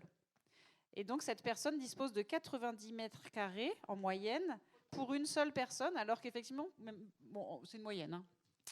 Et pour un besoin, en fait, pour vivre confortablement, idéalement, pour se sentir bien, il faudrait 30 mètres carrés. Et effectivement, aujourd'hui, la production de logements neufs, qui fait un peu des cages à lapins, hein, si vous regardez les logements neufs qui sortent, je ne parle pas des logements bien faits qui sont participatifs, mais je parle des logements de promotion immobilière, qui sont vendus pour des investisseurs qui font du Pinel. Là, c'est 20 mètres carrés par personne, alors que dans les années 70, on était à 30 et c'est ce qui était plus confortable.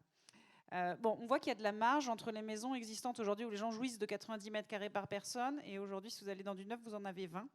Et il y a un potentiel phénoménal de exactement ce que vous venez de décrire, de partager des maisons existantes entre pourquoi pas des seniors qui jouissent d'un espace qui est trop grand, qui leur coûte cher à chauffer, avec un jardin à entretenir, avec la pelouse à tondre, etc. Et des jeunes qui n'arrivent pas à se positionner sur le marché du logement. Et c'est notamment ce qu'on propose chez Hostalada. Vous trouvez que 18 mois, c'est long, mais en fait, c'est quand même compresser ces délais-là.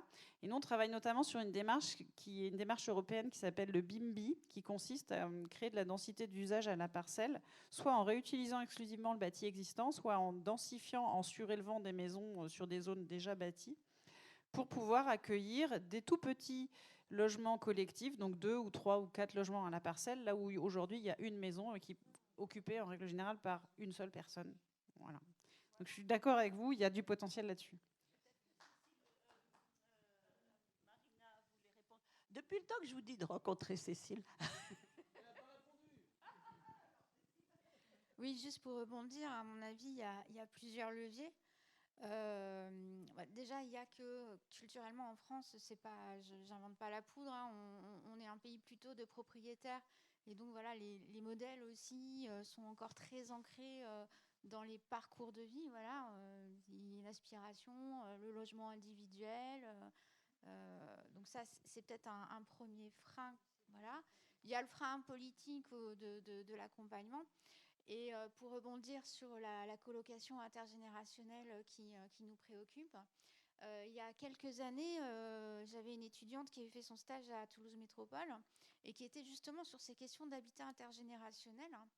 Et dans le cadre de son stage, elle avait rencontré une association qui expliquait les difficultés à mettre en place la colocation intergénérationnelle. Il y avait une très forte demande des jeunes, notamment du côté de la population étudiante, mais pas seulement, jeunes travailleurs ou jeunes travailleuses. Il y avait quelques sollicitations de personnes justement seules, vivant dans les logements trop grands et se désolant d'habiter dans leurs logements trop grands. Mais le frein principal ne venait ni des jeunes, ni des vieux et des vieilles, enfin c'était plus des vieilles que des vieux d'ailleurs. Le frein, c'était souvent la famille qui n'avait pas confiance dans cette colocation un peu bizarre, contre nature, intergénérationnelle. Et alors que dans d'autres lieux, dans d'autres métropoles françaises, ces colocations existent depuis 30-40 ans et il n'y a pas de difficulté à assurer des binômes. Donc il y a encore beaucoup de leviers à activer dans nos représentations aussi, probablement. Oui, excusez-moi, je me disais que ça vaudrait le coup d'avoir, puisqu'il y a beaucoup d'agences, entre guillemets, de structures, de colloques étudiants, seniors, mais ça, ce n'est pas du tout le cas que vous signalez. Mais ça vaudrait le coup quand même d'avoir une structure-là à créer ou à mettre en place ou à suggérer pour permettre ce type de colocation, parce que moi, je comprends que les familles aient la trouille, mais ça veut dire qu'il faut une structure qui puisse sécuriser l'affaire pour mettre en place des binômes qui fonctionnent, entre guillemets. Voilà, excusez-moi. Oui, il y a... Mais souvent, c'est pour les étudiants. Alors, est-ce que c'est pour un jeune actif avec... Voilà. Oui. Bah, j'ai l'impression que la question que vous avez posée, vous l'avez adressée à notre groupe, elle est importante parce que ce sont les parents isolés, jeunes actifs, on va dire, et le fait qu'il y ait des maisons, des lieux qui sont de grandes maisons avec les enfants qui sont partis, il y a de la place. Cependant, il y aura la question de l'aménagement ensuite, qui n'est pas si simple. Mais bon, et je ne parle pas du partage du frigo parce qu'on a abordé la question une fois. Pour avoir participé aux journées nationales en France, tous les ans, il y a les journées nationales où tous les projets présents expliquent un petit peu leur cheminement. J'ai constaté cet été que beaucoup de projets, chaque projet a ses embûches. Et il en est ressorti pour moi que, on le sait, l'habitat participatif en France, ce n'est pas encore dans la culture comme ça peut l'être dans les pays du Nord, où il peut y avoir une variabilité immense de modes d'habitation. Il peut y avoir des habitats participatifs de 700 logements qui permettent justement la variabilité. Quand un foyer a 3 à 4 enfants, les enfants s'en vont, ils se retrouvent avec un immense appartement. Et ils échangent avec un jeune couple qui se met à avoir des enfants. Et donc au début, ils voulaient un petit T2, après ils veulent un T4. Il y a cette mobilité, elle existe là-bas. En France, nous, la mixité sociale, alors nous, on l'a désiré aussi, mais ces histoires de plafond, si on déplace le plafond, on a refusé au moins une centaine de personnes, nous, depuis 5 ans qu'on fait des permanences. 100 personnes, c'est énorme, 100 personnes pour 19 logements, on aurait rempli. Et les personnes qui sont en dessous des plafonds, les banques sont frileuses et ne veulent pas leur prêter. Le BRS aussi, c'est très nouveau le BRS, c'est quoi ça, 2 ans. Les banques, on trouve très peu de banques, je crois qu'il n'y en a que 2 à Toulouse, qui acceptent de financer les appartements en habitat participatif en BRS.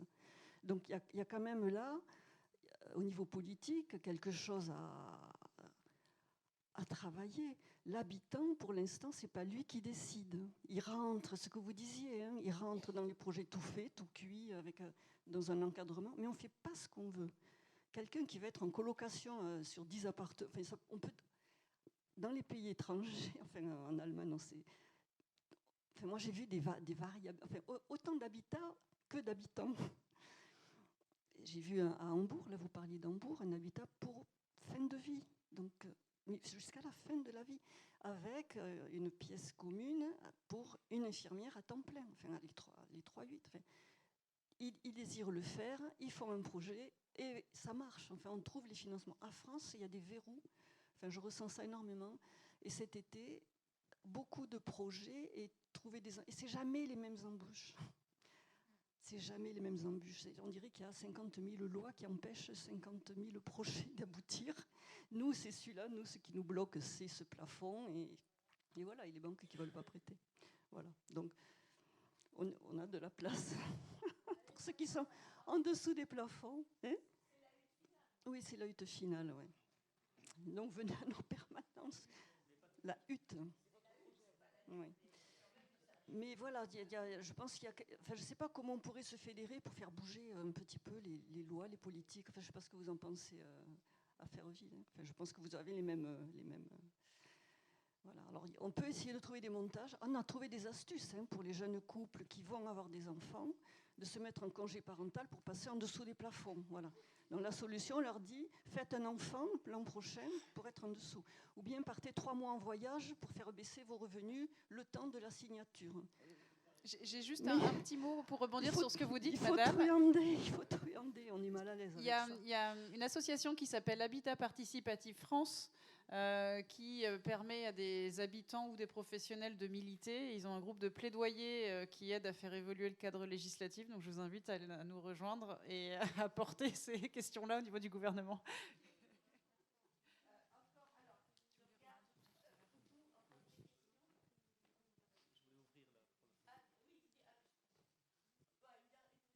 Oui. C'est pas une question en fait. Tout à l'heure, vous demandiez quelle était la taille idéale d'un habitat participatif. En fait, moi, je voulais donner un petit peu mon expérience, puisque j'habite aux 4 vents et qu'on va fêter bientôt nos 5 ans d'habitat participatif. Et si je devais faire... alors moi, je ne suis pas à Bricop, je suis dans les 3 vents, là. Et si on devait faire un petit peu un bilan, au départ, il y a eu un enthousiasme, on est rentré dans cet habitat, on l'attendait, enfin c'était extraordinaire. Après sont arrivés bien sûr tous les problèmes.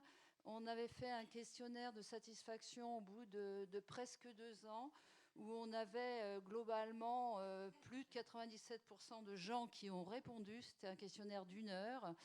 Et globalement, ils étaient quand même très contents. Ils voulaient améliorer des petits détails, mais ils étaient très contents.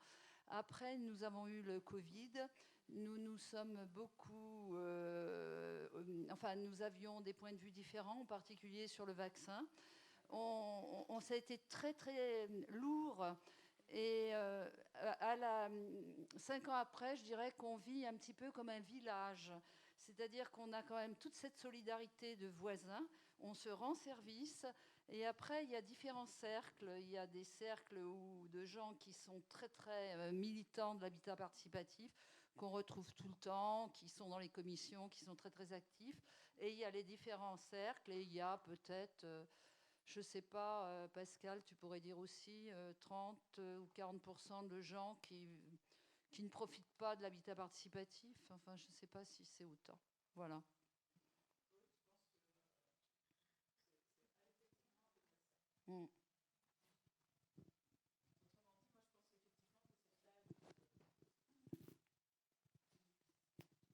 Cette taille, effectivement, est extrêmement importante d'habitat participatif. Donc, en fait, c'est 88 logements, 88 foyers.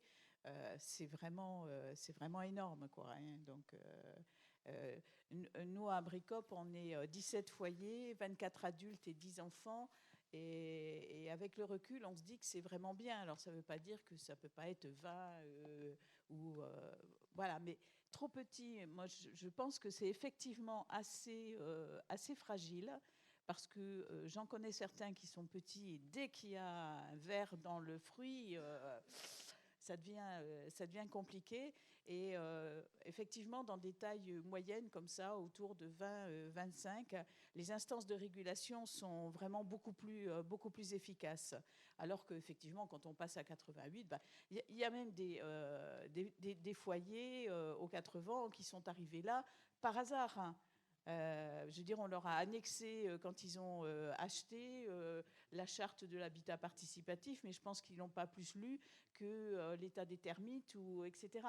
Donc, je caricature peut-être, mais il y a de ça aussi. Et c'est très, très difficile de maintenir un collectif aussi important et d'arriver à condenser des actions avec autant de personnes. Mais ceci dit, il y a plein de choses qui se font quand même, mais effectivement avec des plus petits groupes. Voilà. Merci pour ce témoignage. Oui. Oui, bonsoir. Je voulais poser la question suivante. C'est est-ce que l'habitat participatif, vous avez des réflexions sur ce qu'il devient dans le temps, en fait, ou des retours d'expérience par rapport aux pays nordiques, hein, puisque aujourd'hui c'est des constructions ou des projets qui sont liés à un groupe donné dans un temps donné, mais au fur et à mesure du temps, en fait, il va y avoir des mutations, des ventes, des départs. Donc, qu'est-ce qui garantit l'état d'esprit originel, en fait, de l'habitat participatif, puisqu'il y a eu des habitats comme ça de personnes âgées, de vieilles femmes qui ont habité ensemble et qui ont fait des projets ensemble. Et au gré des mutations, en fait, l'état d'esprit, la solidarité, c'est complètement perdu. Et au niveau avec les nouveaux arrivants, en fait, voilà.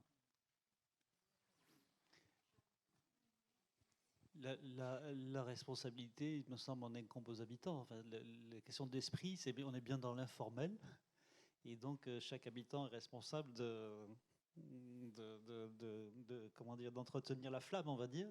Et de ce point de vue, l'intergénérationnalité est un atout. Parce qu'il y a beaucoup de projets des années 80 qui ont été montés par des gens qui avaient tous le même âge, qui étaient en situation d'accéder à la propriété, qui avaient des enfants, les mêmes besoins. Et effectivement, la question du renouvellement, elle se pose brutalement à un moment. Il y a des périodes charnières où ça se renouvelle très très vite.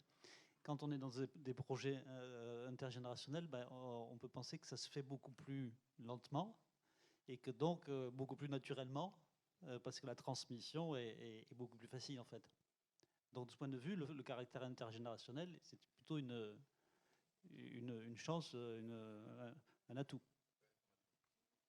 Je ne sais pas combien de temps il nous reste. Moi, je voulais poser des questions à la salle.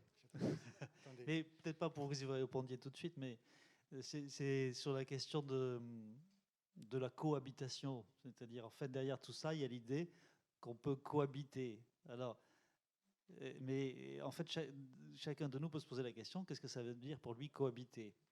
Donc, cohabiter, il y a peut-être une perception parfois un peu péjorative, c'est-à-dire je cohabite, c'est-à-dire je m'arrange comme je peux dans la situation où je suis obligé de partager un espace avec quelqu'un d'autre.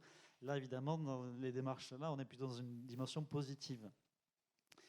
Et donc, chacun peut se demander jusqu'où il irait dans le partage.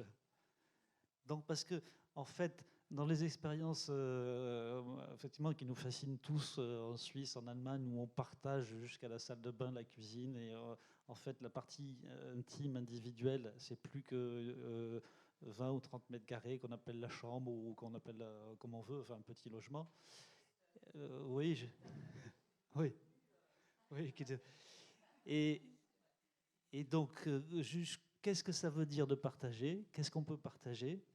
Et quelle est la condition du partage ? Et moi, je pense que derrière cette réflexion que j'ai eue ce matin, quand j'ai pris mon petit déjeuner, je partage mon logement avec des ados notamment en ce moment. Et donc, on est déjà dans la cohabitation, en quelque sorte. Bon. Et en fait, j'ai pris conscience tout d'un coup que pour en tirer le meilleur parti, il faut que chacun... Donc, ce n'est pas un point de vigilance, c'est presque une recommandation. C'est-à-dire que chacun garde la maîtrise complète d'un espace qui lui est propre. Il y a un espace qui est irréductible. Chez moi, pour moi, ce n'est pas beaucoup, mais c'est par exemple mon bureau. Je ne partage pas mon bureau et j'ai le pouvoir absolu sur mon bureau. Et donc j'habite pleinement mon bureau seul. Et donc, habiter, c'est avoir aussi un pouvoir sur son espace, puisqu'on dit que on offre la possibilité aux gens de penser leur espace et on pourrait aussi le qualifier cette possibilité de pouvoir. pouvoir d'agir, transformer, mettre le meuble comme je le souhaite, mettre ce que je mette, voilà, caché à la vue, etc. Et je pense qu'on ne peut partager que si on a chacun un espace de cet ordre-là. Alors lequel? Selon les cultures, selon chacun, ça peut être plus ou moins important. Moi, j'ai perdu le contrôle de l'espace, donc mon pouvoir d'agir sur la chambre de mes enfants ados, il est nul. Mais en fait, c'est normal.